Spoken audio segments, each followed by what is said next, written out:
This is an Eye on Annapolis bonus podcast. We're sitting here with Georgia Sherrod in a wonderful conference room that I used to be in many, many moons ago when I was with the Volunteer Center for Arundel County. But Georgia is the executive director. Is that the... Yes, that's the title, Executive Director. Of the Anne Arundel County Conflict Resolution Center. And the reason that we're sitting down here talking today is because COVID has brought an awful lot of things to our lives over the last 9 months, one of which has been conflict. Mm-hmm. And you are the source of all conflicts in Anne Arundel County, of curing all the conflicts in Anne Arundel County. So we figured we're coming to Georgia for all the answers. Yeah, I like that clarification. Yeah, not the source of, but the solution. Yeah, so it's like anything else. The more time that we spend together and people are either in isolation in the sense that they're by themselves, and so they're thinking of everything that could possibly go wrong. They're looking at all the ills in society. They're consuming more television. And at the same time, you have people who are living in close proximity, right? They're working at home. They're parenting at home. They're married at home. Yeah, 24/7. 24/7, right. So we've seen a rise in marital separation cases. We've seen a rise in parenting plan cases, in just general community disputes. We've got a rise in the referrals from the police departments. You name it. If there is a resource that normally refers cases to us, there's been an increase in those cases, what we call community cases. So landlord-tenant cases, neighborhood disputes, neighbors who are getting on each other's nerves. And so it's been a rise in that, but we know that that's primarily due to COVID, people being in close proximity to one another and not having the outlets that they normally would have to basically just kind of get away from one another. Right. I've had enough of you. I need to go to the grocery store. Right. You know, whatever it may be. But now let's take a step back here. The Anne Arundel County Conflict Resolution Center is not a county department. It is a separate nonprofit, but obviously you work very tightly with the county. You're, sort of stepsisters or stepbrothers, if Correct. So we oftentimes will be looked at as a quasi-governmental agency, but we're not. We are truly a nonprofit organization. We work in coalition with other nonprofit organizations. We are one of 14 what's called community mediation centers. And so community mediation is very different in the sense that it's services that are provided to anyone in the community, and the majority of our services are free of charge. So unlike going to a lawyer or to someone else for mediation or for arbitration, our services are for anyone in the community, and we cover any series of issues and topics, but we're not funded by the county. So we're not a line item in the county's budget. We write grants and apply for grants. We get private funding from individuals. We do fundraisers.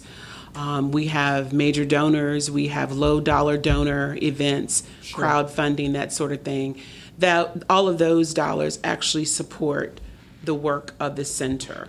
Well, I know I had a friend of mine who was just, and this is going, pre-COVID, but it was having just real issues with dealing with her son. Mm-hmm. And, he was just a terrible SOB. And, you asked him, and she is such a B. And, it went back. They were just, knocking heads. Mm-hmm. And they came to the Conflict Resolution Center, and they were able to find a common ground. So, is that primarily what you're doing is personal relationship type things, or you'd mentioned like landlord-tenant, or do you get into like marriage counseling, or? Well, we don't do counseling. We use what's called primarily the inclusive style of mediation. It's a co-mediation model where we don't make decisions for people. What we attempt to do is put people in safe places and spaces where they can have difficult conversations, like the scenario that you just described of the woman and her son who were having difficulty communicating with one another. So we don't shy away from it being emotional or, eruptive or anything like that, because that's a part of conflict, right? But at the same time, once you can talk through whatever your issues are and feel heard, I think that's oftentimes the difference. When we're trading insult for insult, no one's being heard. But when you can come into a space where a conversation can you can construct the conversation and instruct the conversation, it becomes a very different purpose, because at the end of the day, we want to also come up with ideas and solutions around how families and individuals can solve problems. And sometimes those are interpersonal issues like what you described, and other times they're business, they're transactional. It could be someone is suing someone in district court for selling them faulty tires. And so that can be mediated here in the center, or it can be mediated actually at district court. It could be a situation where a couple is no longer happy with one another, but they're not married and they want to separate their property. Well, of course, they can come here and we can participate in what's called a marital separation, and that can be put before a judge or before the court. But it's a physical agreement that people come up with themselves. And the key is this: different than any type of legal action, this is really about self-determination. It's not about a judge or a lawyer or anyone else telling you what you have to do. Because those lawyers are the ones that make all the money. Well, they can make quite a bit of money at mediation as well. But the difference in mediation, whether it's the facilitative or the inclusive style of mediation or the transitional form of mediation, is it's important that the parties that are involved, the 2 people, 3 people, 4 people, 5 people that are having the conflict, that they're able to be guided through a conversation that might be difficult for them to have, but they're having it. And they're coming up with solutions and ideas around how they can fix those problems, and they're agreeing to those. So on a real basic level, if you and I are having a conflict, and we sit down here at the table and I say, okay, well, this is my problem with you and this is what I want from you. And you do the same thing to me. And then you as the conflict resolution center sort of massage that into a pile in the middle between us to say, okay, well, this, do you see where he's coming from when he says that he's the kid and the mom overbearing and, butting into his life? And can you see where she's coming from because she loves you and she cares for you and wants to make sure that you're safe type thing? Is that sort of the... It's kind of the methodology. What's important is unpacking people's feelings and values. Oftentimes we can't translate our feelings to other people because of our emotions. It's difficult sometimes for someone to appreciate our values when they see things differently. If your son or your daughter wants to come out as gay or lesbian and you are against that, right? So if you're focused on the homosexuality or you're focused on your religious faith, that oftentimes can blur and look like lines that can't be crossed. But if we can get into what's really valued in that relationship, love, honesty, trust, dedication, passion, all of those things that are really important, those are usually things that are universal regardless of your political position, whether you're Republican or Democrat, whether you like Trump or dislike Trump, or whether or not if you could get down to a person's values and focus on that and have some type of agreement around the values. And then if you can get into the feelings as to you feel betrayed or you're surprised oftentimes people don't have a way of really explaining what you shared with me was surprising and shocking because all these years I thought you were blah, blah, blah, blah. But instead of them actually saying that, they pull out some set of words that place barriers in that space. Okay. And so what we try to do is really what we call unpack a lot of that. Once that's unpacked, you can see what the values are. So let's start talking about how we can deal with not allowing that to be in that space again. Like I don't want to be disrespected again. Being respected is a value, right? Sure. Disrespect is a feeling oftentimes that we'll throw at a person by calling them a bitch or an ugly name or some derogatory. But you do that, why? Because you're feeling hurt and you're feeling misunderstood. And so getting to the value of the space of that is where mediation requires a lot of training. It requires more listening than speaking, and then letting those individuals have that conversation. We're not interfering in that. We're guiding that conversation. Well, you talk about the training. So I mean, I'm going to make the assumption that you're not the chief cook, bottle washer, and the mediator for absolutely everybody that comes in here. I mean, what is the setup as far as a staff, volunteers that you guys operate with here? Right. So we do have staff on here at the center. In addition to myself, we have 4 staff members, and we also have 2 AmeriCorps staff members. I don't know if you're familiar with AmeriCorps, but every year or two, it kind of depends on the length of the contract with the AmeriCorps staff person. We have AmeriCorps staff that comes in. Our AmeriCorps staff focuses heavily on our reentry mediation. And those are individuals who are incarcerated in county jails and prisons here in Anne Arundel County. And we provide that service so that those individuals who are reentering our communities, wherever it is, Pasadena, Lothian, Severin, Annapolis, that they can reconnect with their families or make new connections, and to reduce recidivism, because we find that the more often people are engaged and involved in mediation, if they're incarcerated, it reduces the probability of them going back to jail.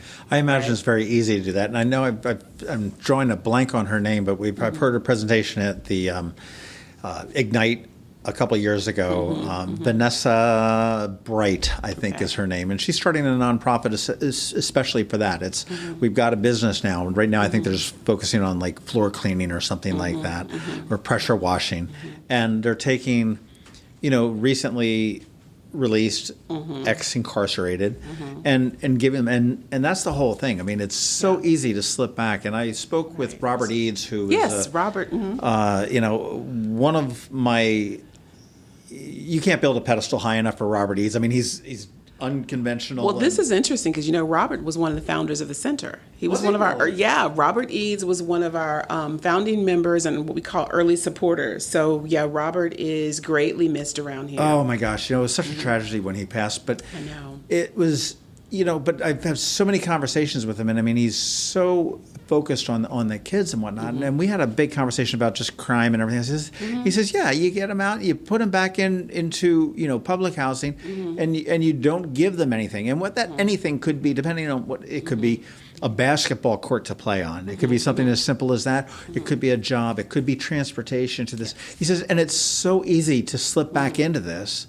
And you sit there and you say, okay, so on the drugs, it's that's a a quick one. cycle. We try to break that cycle, and we do it in a way that, back to our staff and the services, we provide mediation both as an intervention and prevention.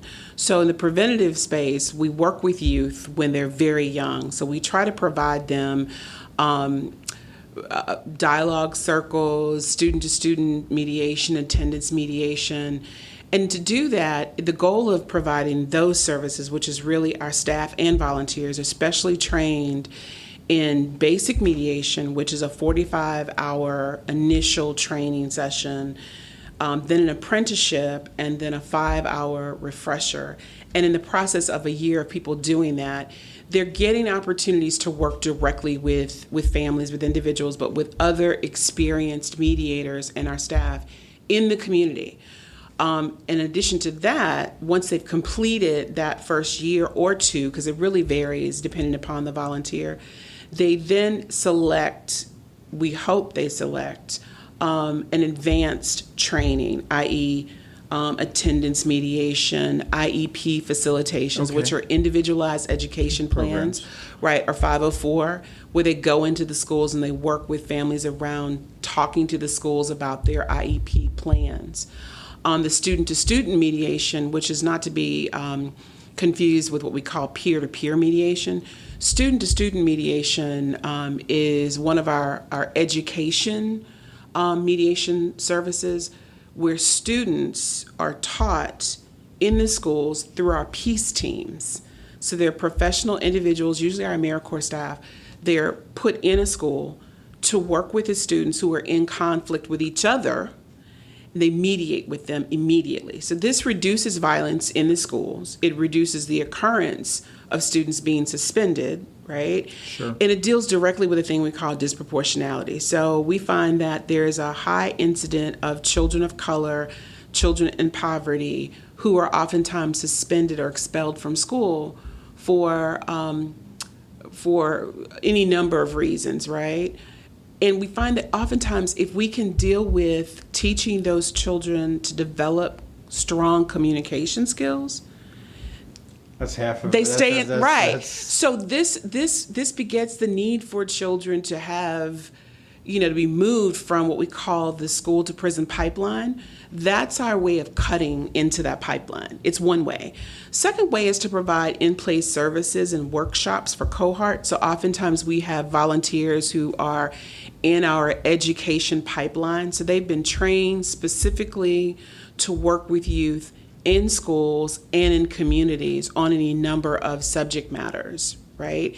And so those individuals will go to, for example, Center of Help. We have a cohort of 14 kids that are African American and Latinx, and we work with them every week. We design a curriculum for those kids to talk about de-escalation. So they're confronting racial issues, or they're confronting peer pressure, right? You're Latinx and you're in a community and you learn, you've just come here from another country, but your English is getting better and your grades are getting great, and then there's a gang over here that's trying to recruit you.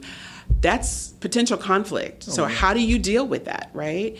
And the cultural sensitivities. How do we teach African American and Latino children to get along, right? So we have more in common than we have different. So teaching children strong communication skills, things that they can use in the communities where they live, in the schools where they attend school. What we hope as a result of this is to increase graduation rates, decrease suspension rates, and give children the confidence that they need to do things like self-referral. So when they find themselves in conflict, they're not waiting for a principal or a guidance counselor to tell them, you need to go and see Miss Georgia and the peace team to talk about this issue. We have them knocking on the doors saying, Miss Georgia, can I talk to you? I have this problem. well, it sounds to me like Georgia, you're a disruptor.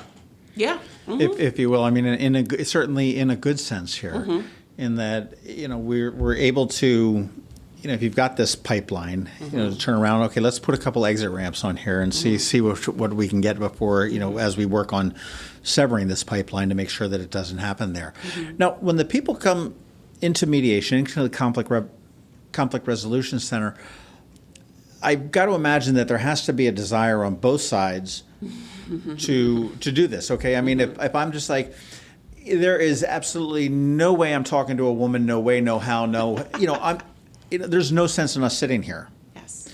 I've got to sit there and say, okay, well, I think she's full of crap, but maybe she's got something of value. So you hit the nail on the head. There are a couple of things. Mediation, first and foremost, is voluntary. Even when it's court ordered, it's still voluntary. And so when we pick up the phone and we say, hi, Susie Smith, I just received a phone call from John Smith, and he would like to invite you to mediation. Is this something that you would consider? And we kind of go into this whole spiel with them about what mediation is and what it's not, because you want people to know what they're getting into. So we don't talk people into not mediation. Not interventions. Right. So we explain to them the process. But first and foremost, it's voluntary, okay? Secondly, it is confidential. This is not a legal process, but what happens in mediation stays in mediation. Mediators cannot be subpoenaed to testify in court about something that was discussed in mediation. And it's confidential from the standpoint that you and the other parties can speak about what happened outside of the mediation room, but the staff and the mediators that are volunteering here, if they're involved and they're engaged, the case managers, the AmeriCorps staff, they cannot have discussion with anyone outside the center about a mediation, okay? The second thing is we have to report things that are reportable, i.e. child abuse, abuse to elderly adults, the sort of thing. So that's not covered under confidentiality. The other thing about confidentiality is if you do decide in this space that you want it to be confidential, that is a separate agreement, and we can discuss that. And at that point, not even you or the other party breaks that confidentiality, okay? And then finally, one last thing is that we're non-judgmental. So in the sense that we don't have a dog in the fight. If you come to the Center for Mediation and you and I are friends, I recuse myself from that process. I'm not engaged. I don't know anything else about it. But we will 99% of the time, mediations when they occur, no one in the center knows those are the parties. And if that just so happens to be the case, we would farm it out to another center that had no. So confidentiality is important to us, and being clear that we don't have a dog in the fight. And I say that in the sense that our goal is for a positive outcome for all parties to feel heard, even if they don't have an agreement. One of the things that's really important about mediation is that people have an opportunity to be heard. Mm-hmm. You can say, I've had my say, I don't want to agree with her about anything, I'm done. That's a win. That may be just what that's the what they need, right? They don't need an agreement to say, don't come within 10 feet of me. They need the opportunity to face you face to face to say, I was hurt by what you said to me and how you handled it, and I'm done with it. And then the other person can say, well, this is why I did that. Okay, great. Now I'm glad that we have an understanding about why it happened. I'm good. Do you put, you mentioned like court-ordered mediation. Mm-hmm. Do you put in instances like that, is there a report that is submitted, or is that something that would go back to, I mean, presuming that they're in court, they're either representing themselves or they have a lawyer. Mm-hmm. Is it something that you would say, hey, we did mediating and the parties agreed to this? Yes. Or is it something that you send the parties out of your door saying, tell your lawyers that you agreed to this? No. So it really depends on the situation. Most of the time with court-ordered mediation, let's use parenting plans, for example. If a couple is ordered here by the circuit court to come up with a plan on how they are going to split time with their kids, so forth and so on, the court gives them very specific instructions on what needs to be a part of that agreement. So you either have a partial agreement or a full agreement, but it's a checklist of things. Okay. And it can be everything like how the child will split holidays, their school schedules, summers, food, you name it. So we give a list of topics. We write that up in very specific language based upon the ideas that the family come up with in those categories or those topics. We give that to the parties to sign. We hold on to a copy of that. And then it depends. We can oftentimes send it to the court if the court has requested the copy from us, or if the parties have to show up in court, they're then required to bring a copy of the signed agreement with them to court. But either way, the agreement is filed with court or not filed with court. Okay. It just really depends on the party. In the case of district court, they do require an agreement. So if we're actually in court the day of trial and the judge says, go with Ms. Sherrod over here and work this out, we'll still give them an agreement. It might be a handwritten agreement or something I can type up relatively quickly. They sign it, all parties, and that's given to the judge and it's entered into the record as the Do you have agreement. an office in the courthouse? No, we don't. What we normally do is for day of court, we have a schedule. So these were people that you've worked with before? No. That, or just? Well, they can be. So a couple of things can happen. The ADR office, the Alternative Dispute Resolution Office in the District Court of Maryland, they have mediators all over the state. You either do settlement conference with the district court or you do mediation. Settlement conference can only be done by lawyers, which is very different than what we do. But you show up the day of trial, either with your lawyers or without representation. The judge looks at the docket and decides which cases will go to mediators. And if mediators are available, he will say, go with this individual. And there are rooms throughout the courthouse that you can use to do your mediation. But we have cases, kind of like, rapid response kits that we can basically pull out. All of our documentation is there. That has changed since COVID. Everything is virtual now. Sure. So everything has been done on Zoom. So we have all of our forms online. Individuals can see the forms. We have breakout rooms. It's worked out really surprisingly well for everyone, that the way the court has invested the money, number one, in the software. They have a slightly different version of Zoom that we have. It's much more robust. Their documentation tools they use are really easy to fill in online, and we just submit everything. But it's the same process of mediation, right? Well, you mentioned everything's different with COVID and everything else. So where has your, I hate to say your business is picking up during COVID, but again, I know that I know so many people that have, they've got either adult children that are living at home or children that are living at home. Mm-hmm. And this is just such a different world for all of us. Mm-hmm. The thing I hate is that I can't just say, hey, let's go out to dinner and such, right. On a snap decision. Now you got to think, do they have outside dining? Do they have ventilation if it's inside? If it's, are they open? Do they have a full menu of the whole 9 yards? Mm-hmm. But I would have to imagine that everything, we look at the number of suicides, unfortunately, coming off of the Bay Bridge. Yeah. This past summer has been horrible, and there have been a couple notable ones where they've shut down the bridge for several hours to do that. And I've got to think that a lot of this has to do with the psychological, the physical, and the emotional impacts of COVID.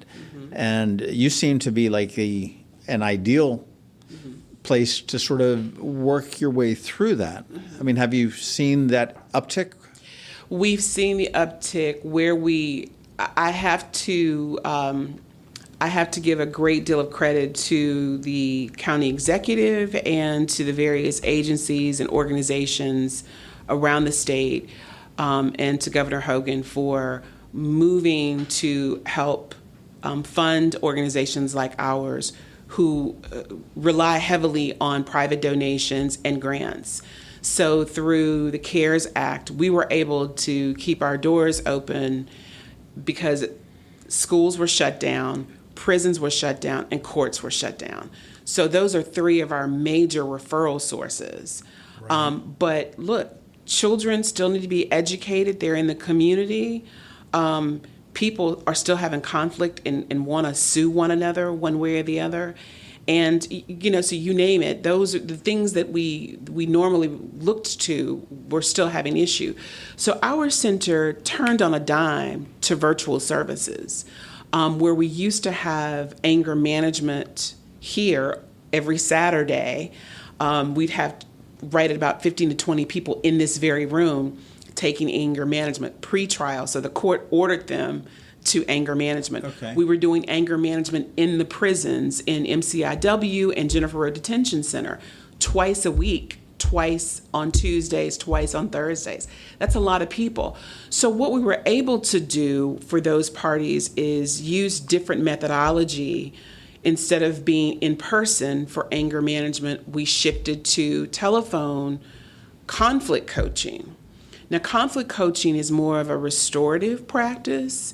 And what I mean by that is oftentimes, have you ever heard of community conferencing? Well, let's say, for example, you have an offender and a victim.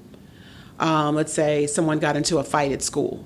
And so instead of expelling the student right out, schools moved to this, what they call a diversion program, which diverts kids from the juvenile justice system. So it's a restorative practice. Okay. It's meant to restore relationships. It's meant to make a person whole or to reestablish a relationship. Conflict coaching is one very solid practice within that discipline. And it's amazing because oftentimes people who are engaged in conflict, if they're a victim, they don't want to face their offender, right? And mediation is not appropriate for all situations, especially where intimidation is involved. So we don't put people in spaces that are intimidated by one another. Mm-hmm. But conflict coaching was amazing for anger management because these people still needed to have some tool to help them work through their anger, because the court's saying, you're going to anger management, you need to deal with this issue, which they need to do that. But how do you do that when the program's no longer available? So what we were able to do for our reentry families who still wanted to have conversations with their incarcerated party, for individuals who were in anger management, is we converted our conflict coaching methodology to providing that service where we're on the phone with individuals. We still help them unpack their issues, but it's on a one-on-one. It's almost like counseling. Yeah. But it gives people an opportunity to talk through their feelings, identify the problems, and then come up with some potential solutions so that when and if they're available to mediate with this person in the future, they have a plan. But they can also look at, what can I do right now by myself, right, that can help me get beyond this place because I can't talk to Johnny. I can't see him face to face. Where it's really helpful for the prisoners is that it's in a written format. So for those who can write and have access, we can forward into them some documentation to say, here's some things you might want to think about. And it starts a written dialogue with that incarcerated person that you have really, the one thing that I find to be extremely helpful for people who are incarcerated is to be felt that someone is hearing them, because you're alone a lot with your own thoughts. And to write them down in a journal is one thing, but to write them down and have someone answer them and help you think through, that's just a human thing. I mean, everybody wants to be heard. Absolutely. And that's from the little screaming baby in church to the to a prisoner to a 95-year-old man on his deathbed. Yes. Everybody does want to be heard. Do you deal with? I mean, does this get violent ever on you guys? So I mean, I imagine you pick and choose to a degree. Well, no. So we don't. We don't pick and choose. What we say is that mediation happens. I mean, conflict happens at all degrees. So we're trained to handle potential violence. We have specific rules around people becoming aggressive, and we allow people to be as assertive as they want to be, and we allow people to use whatever language they want to use. But we do have a point in which we will call a mediation off. And there's a process for doing that protects our mediators, and they're trained to do that. They understand what that process is, and they understand. And we also do it in a building like this. One of the things we love about being in the space that we're in is we have security. And the same is true of our site partners. We actually mediate in the community where conflict is happening. And so a lot of our partners will allow us to use their space, but we do try to make sure that, okay, if two individuals are here in the evening, what protocol? If it goes south, what protocol can they use? And so we always know where our mediators are.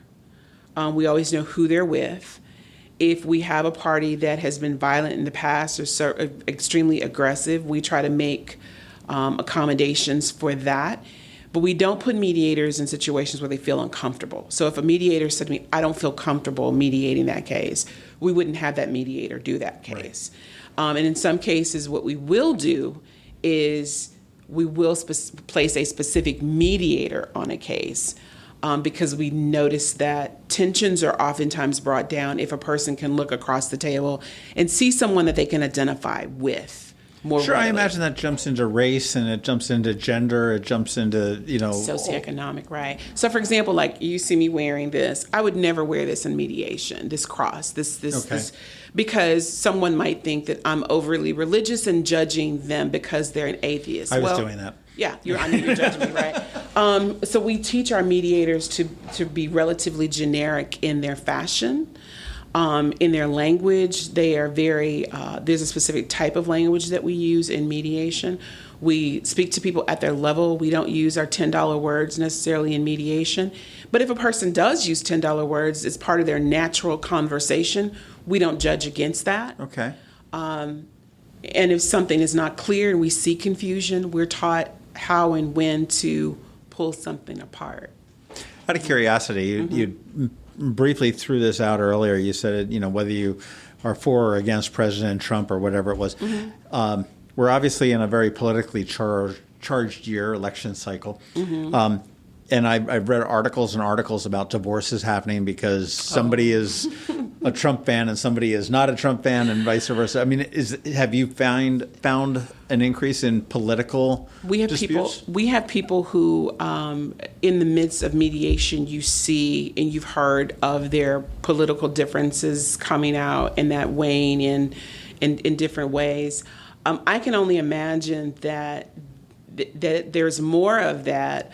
But also you can find that people are somewhat calculated in their conversations, even in mediation, because they're attempting to judge us and or win mediators over to their side. And so sometimes if they see a window, they'll jump in it. And other times they avoid certain conversations. So we will proactively pull something out. So it sounds like you're feeling judged around your political views. Is that correct? And guess what that's going to do? The person's going to say, well, yeah, I love Trump and I voted for Trump in the 20th election. And my wife is tripping because I put a Trump sign in the yard and our neighbors or whatever. So it sounds like you feel ashamed by your husband's political affiliations and you're looking for consideration around. And people, and so that's a way to have that conversation, right? I haven't judged or told anybody anything about my political views. And now we know. Now we've got somewhat of a roadmap to how to resolve it. Got a roadmap around this is so it could be something that's on their brainstorming map. They may have an idea around the topic of politics, and if that's a topic, then we're going to dig into it. Well, so it's all about wanting to.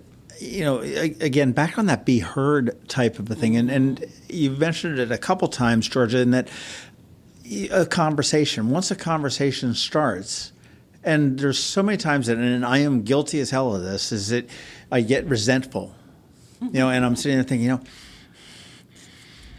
my kid is such a, but if I had just been mature enough, if I had just had the sense enough or whatever, to sit there and put him down on the table and say, look, dude, I'm really upset with the people that you're hanging out with or the crowd that you're running with or whatever it may be. And start that conversation. I think a lot of because I know myself for a fact. I mean, I'll sit there, I'm happy-go-lucky, and I'm happy-go-lucky, and it'll just get to the top, and then all of a sudden all hell breaks loose, and people are like, whoa, what the hell just happened here? And that's how I tend to react. Yeah. So, Sally, you feel regretful maybe around how you've handled some past, conflict with your children and looking for ways in which you could have handled it better? Is that correct? Okay, so that's what we would do in mediation, is I wouldn't agree or disagree with you. I would just reflect what you said back to me, which is that you've regretted the way that you've handled some things in the past. And if you could do it over again, this would be a great way for you to handle it. Come in to mediate with them. And we do that. We encourage people to use us for everything. And then I'm agreeing with you, saying, well, yeah, okay, that makes sense. I could do that. And some ideas that you could have around that would be, and it's when we get to the brainstorming section, you might say, okay, the next time you do something I disagree with, I'll write it up on the board. We're going to have a board in the middle of the kitchen, and we'll talk about it. We have 3 days to talk about it. People get very detailed, believe it or not, around their agreements.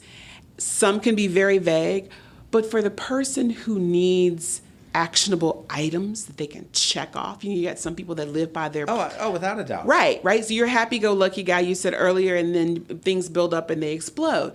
So instead of waiting until things explode, I'm going to address things when they happen, right? And it's going to bring down my level of anxiety, and I'm going to be cool about it, and we're just going to deal with it. But for the person that needs that box that says, yes, Dad did say he was angry about blah, blah, blah, you may have a kid like that, right? And if you do, for that child, the way for them to resolve it is to look over on their board, not to keep a ticking of wrongs that Dad's ever done, but to say, we resolve that. Okay, I'm not going to go back to that. He's upset about this. He was upset about it. And it works both ways. And it's a learning process for people to learn how to have conversations with each other. So we're not always needed. The thing that I find the most useful is when individuals come out of mediation and they say, I'd like to do this. And we have quite a few mediators that came to the profession as a result of a conflict in their life. Oh, wow. Yeah. It's funny, ever since my kids were growing up, I told them, I said, whenever you're drinking at a party underage or whatever, and there's drugs and you feel unsafe or whatnot, you get into trouble, whatever, you can always call me. We'll do it, and we're not going to get into it tonight. We'll get into it the next day or the day after. And my daughter, sure enough, got busted at a party with underage drinking, get the call from the police at 2 a.m, and she was just absolutely scared to death that I wasn't going to keep my word. I mean, I went and I picked her up, and I just said, hey, are you okay? And she said, yeah. I mean, it wasn't a great ride home. I mean, we sat in silence for, 30 minutes. Awkward silence. But it was like, and she was just waiting for me just to absolutely lay into her from the time I showed up at that house, the following morning, the whole 9 yards. And I said, no, I'm not going to talk about it. I said, our deal was that I need to cool down because I'm hot. Yeah. You need to cool down because when we go at it, you're going to get hot. Right. So let's just clear things and we'll come back at this on Wednesday. And it worked out really well. She in the end, she turned around and said, I really didn't know what I was getting into, and I figured you were the lesser of two evils between you or Mom, who I wanted to call. And wow. So there was a potential for conflict, and she was trying to avoid it. And by the time that there was some action, it was too late. And so what we find with young people is that it's the best way to teach them how to make mature decisions with what they have in front of them, right? Because you can't expect them necessarily to make the same decision that you or I would make. But having the knowledge that, my dad is a man of his word, it was important to her. Yeah. And to see that informed her ability to depend on you later on. The next time, the next decision and whatnot. Absolutely. Do you guys work with the crisis intervention team at all? Yes, we do. So, earlier this year, because of COVID, one of the things that was really amazing when I was complimenting the county, in particular the county executive's office, Alana Dennis worked directly with a number of different agencies, including the school board, the Office of Equity, to put together a series of talks on race, healthy dialogues. And in doing so, we worked directly with CIT and with the state's attorney's office to put together 2 videos. They're going to be released in November, but the whole purpose of working specifically with CIT is working on de-escalation and what it is that they do. So we work very closely with the Anne Arundel County Police Department when Chief Altamari was in charge, and now with acting Chief Lowry on a whole series of programs. So they noticed immediately, really prior to COVID, there was this increase in domestic calls. They were receiving phone calls. And so we developed a tear-off that we could give to police officers. We found that by the time police officers go to the same resident by the 3rd time, that more than likely violence has occurred and an arrest will happen. And so what we said to the police department was, well, why don't we start giving people a place to resolve their conflict before you get there for that 3rd call, right? Right. And so police officers have been trained, and I think it's this month we're actually working with the cadets that are in the new class on conflict resolution, on conflict management training. So as they walk into new situations, they're knocking on doors and answering phone calls or going to people's homes who are having conflict, they're able to say to those residents, you should call the Conflict Resolution Center, because they know people are having domestic issues, not domestic violence. It's been going on since in the time, right. So that was one layer. Another layer was working with police officers who are having conflict with residents, working with police officers having conflict with other police officers. Well, we really kind of focused that called workplace mediation, because it's interpersonal conflict between police officers. And then finally, with CIT, it's making sure that when the police are called for a crisis, a mental health crisis, that oftentimes there's conflict around what's happening with those individuals in that community, in that family. Because it's a mental health issue, we recognize that it could be anything from an elder care mediation that's required. It could be a situation where there's a person that's disabled, would be physical or mentally disabled. And so we need to manage that crisis as well and manage conflict around that in that particular community. So we've developed some protocols for working with them, but if we recognize that in the process of doing mediation, that the individuals have some type of mental health issue that we can't really work through and the crisis is happening, we would reach out and call them. So it's a dual relationship. It's a symbiotic relationship, yes, sure. It is. Well, it's with, like you say, with a cop there on the 3rd time, there's likely to be an arrest there. And let's be honest, a big guy with a bulletproof vest, a badge, and a gun does not do anything for de-escalating a situation anytime. It doesn't matter whether it's a traffic stop. But them handing you a piece of paper and saying, hey, I'm out of here. Call this number. I don't want to come back here again. I need you to call this number. And there are ways that they can do it. So you can do it that way, which is more of a direct, you should call these people. Then there is here's a great resource for you, and on the back side it has all these different things. And if you have a chance, please call these individuals, because we find that sometimes domestic issues are between parents and children. So the parent can call, and we can speak with the parent and maybe refer them to another service. At the same time, provide them with a level of mediation that they need. If it's an issue with the kids not wanting to go to school or something like that, we'll work with their school to make sure that, we can provide the service at the school and really get a good idea of what's happening there. So it really depends on the scenario. And then finally, there's a situation where the police officers are calling, nobody wants to respond, and they just tack it on the door, right? But it's training them to understand and know the difference and how to present the information to the residents. So we do that with the police. We actually train them on that. Well, I think a lot of, too, that one thing that the people that are listening, the residents of Anne Arundel County and the city of Annapolis all need to realize is that there is such a wealth of help.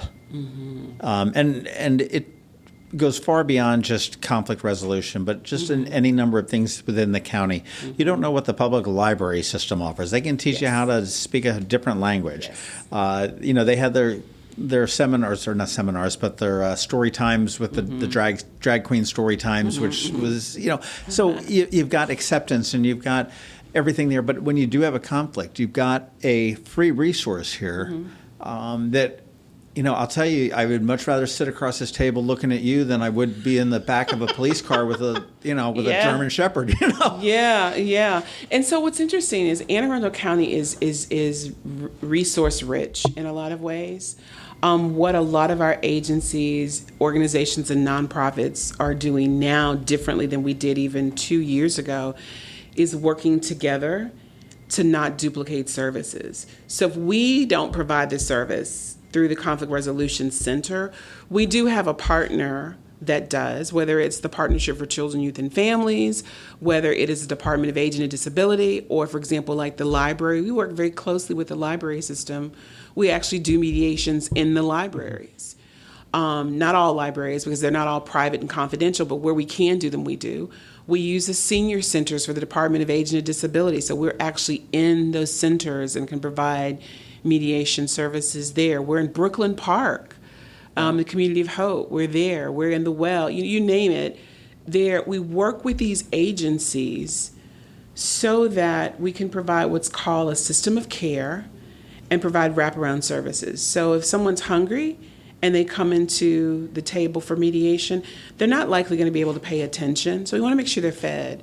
Individuals who have issues with transportation, we pay for people to get to their mediation. So we have a set-aside line item in our budget for transportation. So it should never be an issue of people not being able to get to mediation, because we can help pay for that. You want to resolve the problem, do it. How many cases, I'm presuming that's the word you use, a year do you do? Do you have any idea? It really depends. So, for example, I can tell you for reentry last year, we did close to 350 cases just for reentry. Oh, wow. Okay. Just for reentry. Sessions, we get into the thousands, because one case can, 3, 4, 5, 6, 7, 8, 9 sessions for a case. And others they come in for 20 minutes. Right. And it's so okay. cases can be somewhat deceiving in that if you say, well, we only did 800 cases, well, but that could have been multiple sessions for each case. Gotcha. Right. Facilitations are not necessarily counted the same way that mediations. We don't necessarily call those sessions. Facilitations are a little bit different. So it really depends.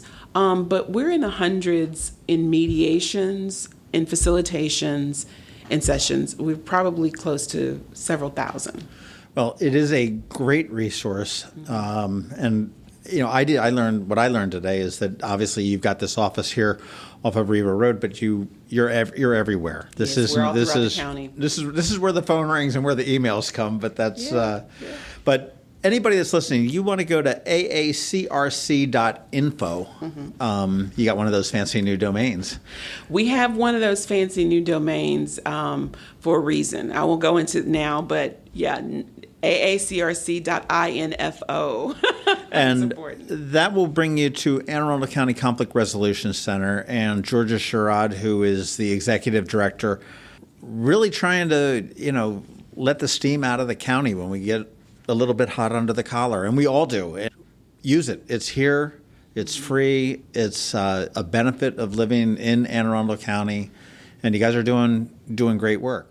So if anyone would ever like to reach the center, our phones are manned really Monday through Monday. Our phone number is 410-266-9033. If you can't talk to a live person, leave a message and someone will return your call within 24 hours.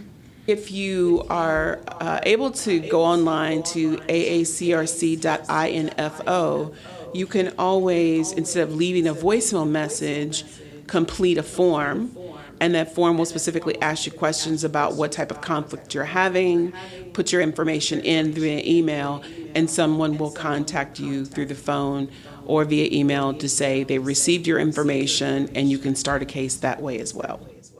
Oh, can't get any easier than that. We got you covered. How do you and your husband fight? Wow, that's interesting.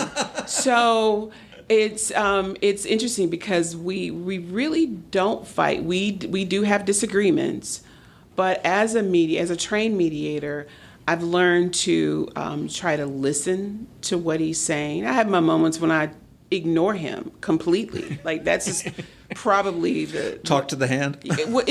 I walk out of the room, or he says, "I know you hear me talking to you." It drives him crazy. He's a really good communicator. And we tend to just say what it is that we think and feel. We both are, this is both our second marriage, so this is not our first time at the wheel. And we just made a very deliberate decision to have constructive conversations whenever we disagree about something. Fantastic. I think that's perfect advice for any number of people, for any number of types of relationships. Georgia Sherrod, thank you very much. Thank you. This has been a bonus podcast from Ion Annapolis. Please visit us at ionannapolis.net. Follow us on Facebook at All Annapolis and on Twitter at Ion Annapolis. And if you haven't subscribed to the Daily News Brief podcast, go for it. And all of your local news will be delivered to your phone, tablet, or smart device by 6 a.m. every Monday through Friday.